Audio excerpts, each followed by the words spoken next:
All right, we're going to watch another video by rightist propagandist Benny Johnson. Before we do, it was announced, and this is what Benny Johnson's going to go over here, and we're going to kind of go through it together. But the Trump administration, Donald Trump, has just appointed immigration hardliner Tom Homan.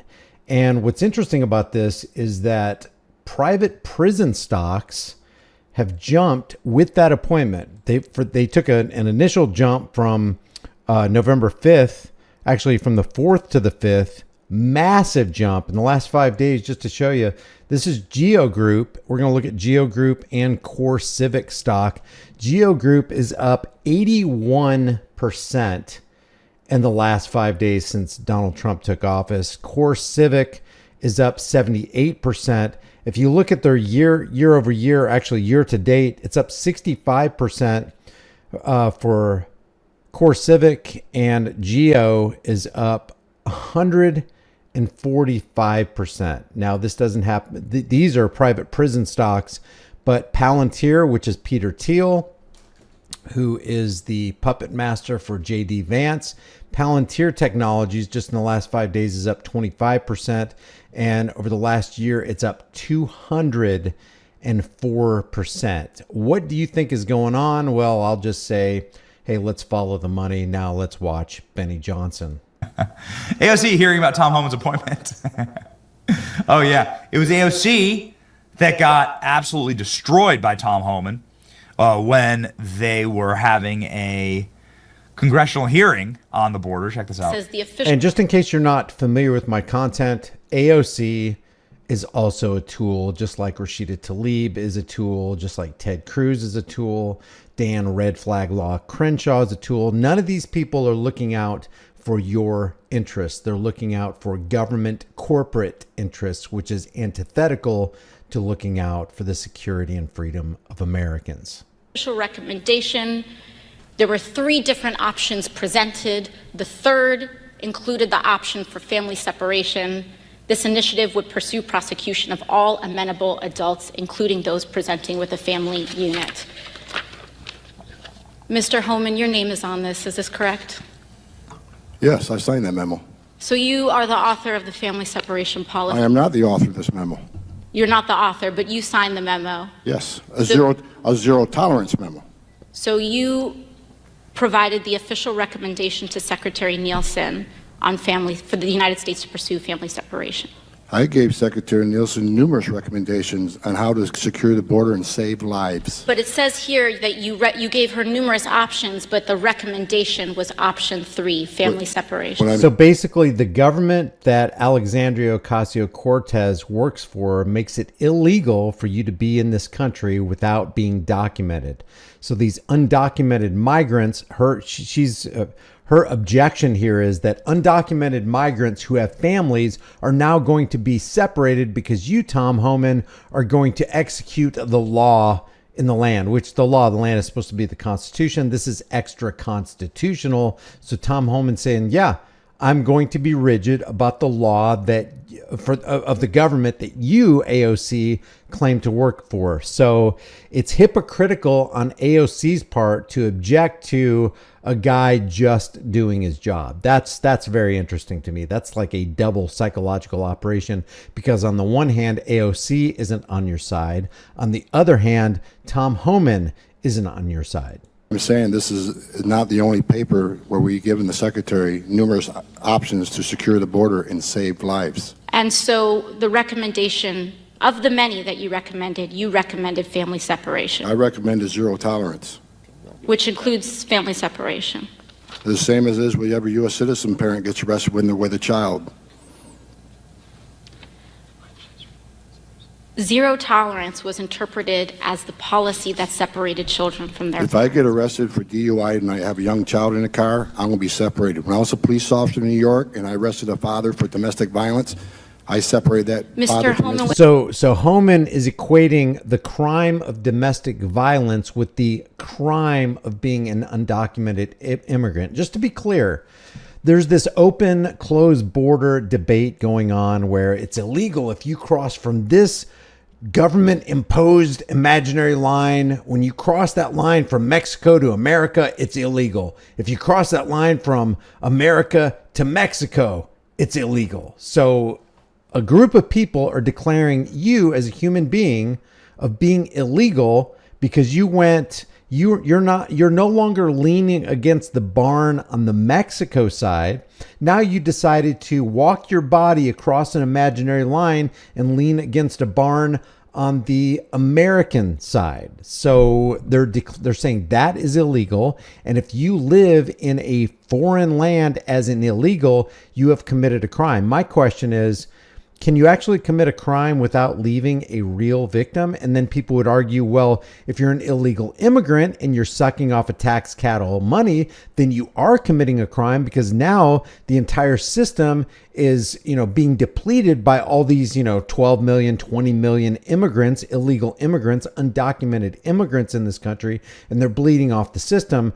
Never mind the fact that the system is committing a crime and the agents of the system are committing crimes by actually victimizing Americans and stealing their hard-earned income to support the illegal or undocumented migrants in this welfare state scheme. With all due respect, legal asylees are not charged with any crime. When you're into the country illegally, it's violation 8 United States Code 1325. Seeking asylum is legal. If you want to seek asylum and go through the port of entry, do it the legal way. The Attorney General of the United States has made that clear. Okay.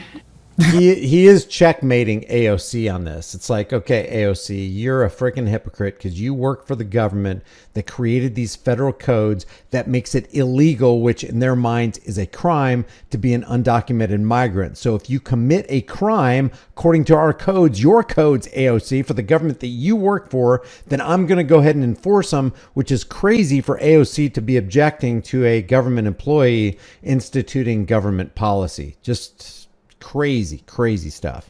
Okay, Elon Musk. And now we have Benny Johnson, rightist propagandist Benny Johnson, not trying to ferret out what's the truth and what's along the lines of morality. He's going to take one side or another instead of stepping back and going, wait a second, AOC is wrong here because she's part of a government entity that objects to another government employee doing what the government that AOC works for expects of him. It's fantastically crazy. Musk congratulating Tom Homan being given the responsibility of enforcing our borders. Elon Musk, one of the people who brought this wonderful decision about. He has been at Mar-a-Lago every single day and has been advising President Trump on the right people. Elon Musk, one of the smartest peoples, in the world. Yeah, advising Trump on the right people who might have stock in Geo Group or Core Civic stock or Palantir stock. Again, follow the money. Key bono. Who's benefiting from this? One of the most powerful people on earth right now. Trump said Homan will be in charge of the deportation of mass illegal immigration back to their country's origins. Nobody better at policing our borders, says Fox News. Homan on Fox this morning. Well, I think, look, it'd be great to have local law enforcement assist ICE because, one thing we learned during 9/11 report was we shouldn't have stovepipes. Law enforcement should be working with law enforcement. This is actually interesting what Homan says here. So he's talking about being in charge of a federal bureaucracy, a federal organization. And if the underlying state organizations don't get on board with what we at the Fed are trying to do, then we're going to impose our will on you. If you don't help us do this job, then we're going to get you out of the way and we're going to do the job that you're supposed to be doing, is what Homan is saying here. But, there's two things. Number one, under President Trump, he was suing the sanctuary cities, DOJ suing the sanctuary cities, pulling federal funds. Of course, day one, when Joe Biden came in office, he stopped that lawsuit. So there shouldn't be federal funds for these states. There shouldn't be federal funds. Put back in place. And look, I've seen some of these Democratic governors say they're going to stand in the way. They're going to make it hard for us. Well, a suggestion: if you're not going to help us, get the hell out of the way, because we're going to do it. So if we can't get assistance from New York City, and we may have to double the number of agents we send in New York City, because we're going to do the job. We're going to do the job without. So now we have government force against government force opposing each other. It's like, no, might makes right here. We are going to do it. You know, New York, the state of New York, let's say the NYPD, or the state of California, or the state of Washington go, no, you're not going to enforce those anti-immigration laws here. And now we have force against force. And what Homan's saying right here is might makes right. Oh, if you're not going to let us do it, then we're going to increase our numbers and we're going to force our hand on you. Very, very interesting. Or with you. But it's much easier to arrest a bad guy. Like I just said, we're concentrating on public safety threats of human and national security threats. Right. If you cared about public safety and national security threat, I can't think of a greater national security threat than to have funny money coming out of the Federal Reserve and the Treasury, and to have a domestic terror cell known as the IRS or the FBI or the CIA. So if you're concerned about national security, if you're concerned about the safety of Americans, Mr. Homan, then wouldn't you be rallying the troops to go after those domestic terror cell entities? But you got Benny Johnson here, who's just staying on the simplistic surface level of regular statist propagandist on his right side. And you got the statist propagandists like Dave Pacman and Brian Taylor Cohen and the Young Turks and MSLSD on the left side. And it's all just a big freaking mess because nobody cares about individual liberties. Much easier to arrest a bad guy in the jail. Give us access to Rikers Island that we've been kicked out of. Let us get the bad guy in the jail. It's safer for the alien. It's safer for the officer. It's safer for the community. But if you don't release these bad guys, if you don't release these bad guys out in the community, then we're going to have to go find them.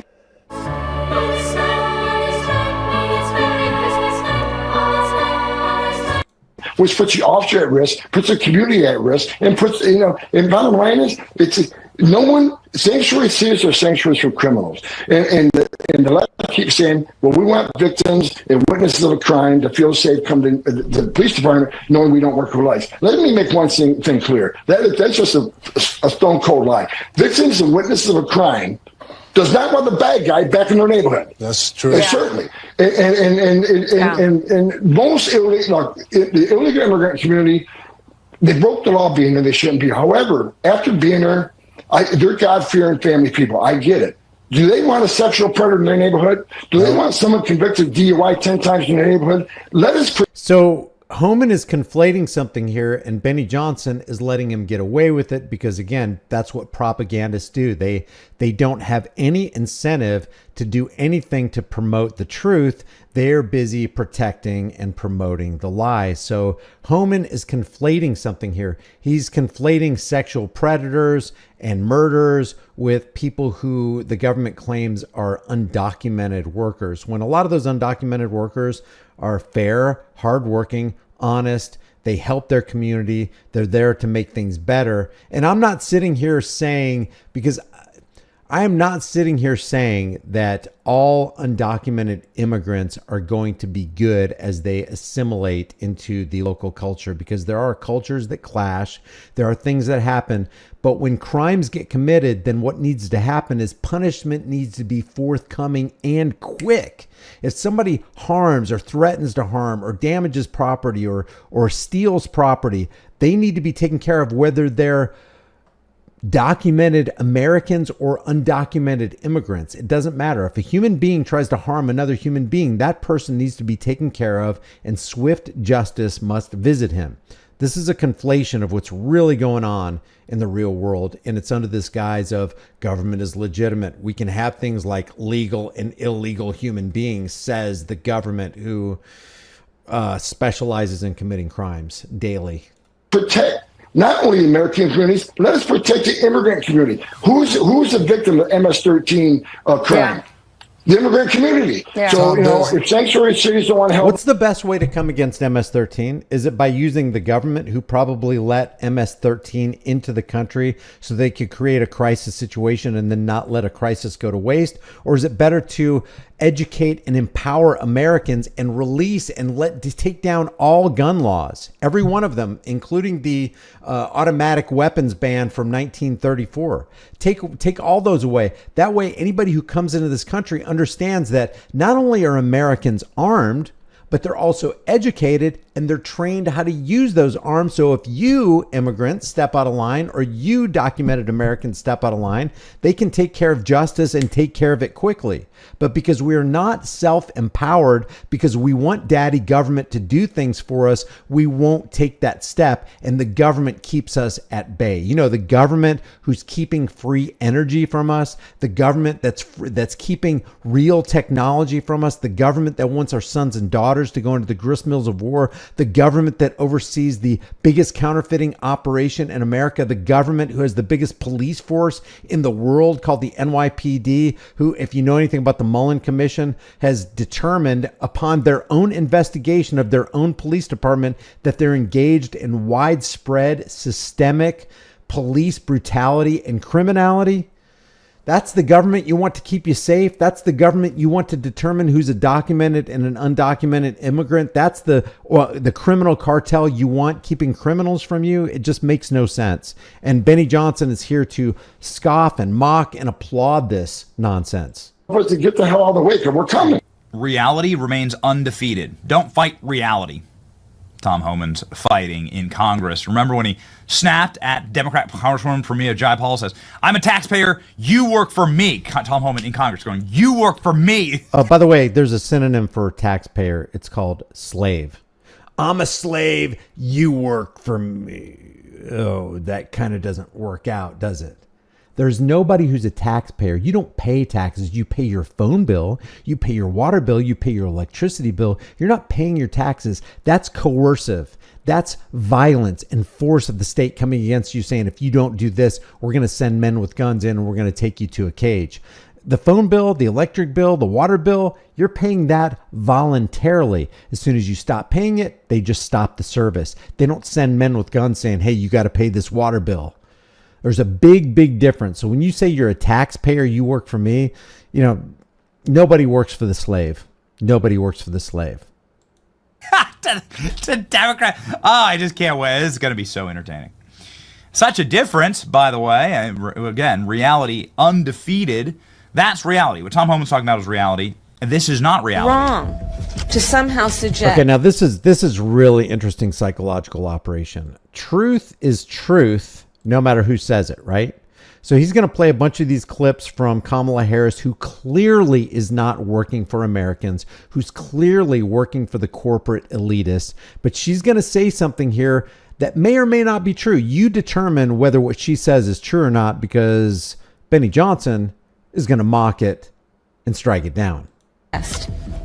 Then an undocumented immigrant is a criminal. Being an undocumented immigrant is not a crime. I know what a crime looks like. An undocumented immigrant is not a criminal. An undocumented immigrant Look at Johnson's face. is not a criminal. An undocumented immigrant is not a criminal. An undocumented immigrant is not a criminal. An undocumented immigrant is not a criminal. And she goes on and on and on and on. Yeah, actually, no, they are criminals. You can go look at American immigration law right now. Entering the country illegally and staying in the country illegally is a criminal act, period. Guess what else used to be a criminal act, Benny? Prohibition. When they made prohibition, it was a criminal act to buy, sell, transport, and trade, and even own alcohol. Is that really a criminal act because Congress said it was a criminal act and then they had to strike it down because it got to the point where it's not enforceable and everybody's like, wait a second, I'm not a criminal because I drink alcohol. You're not a criminal because men in government say you're a criminal. You can only be a criminal if you make a victim, if you rob from them, if you damage their property and don't pay them properly for the property that you damaged, if you hurt them, if you threaten them, if you do something, you know, that they don't want done to them, if you violate the golden rule of doing to others what you would want done to you and not doing to others what you wouldn't want done to you. That's what makes a criminal. You're not a criminal because automatically, arbitrarily, somebody in government made a rule against you. It's just not true. And if you think it is, I want to hear your comments in the comment section below. If you haven't done so already, subscribe to this channel, hit the bell notification icon, give it a thumbs up, share it with everybody you know. Don't forget to subscribe to my email list through my website, highimpactflix.com. If you want to support the channel further, grab one of these nifty shirts. It really helps the channel. Become a channel member. And, you know, just the best thing you can do is the free thing. Just share this video, like it, comment on it, engage with it. That helps me overcome the algorithms, because God knows we need more freedom in this country, and you can't vote your way to freedom. You can't beg the government on your way to freedom. It only reveals or results in tyranny. I will see you in the next video.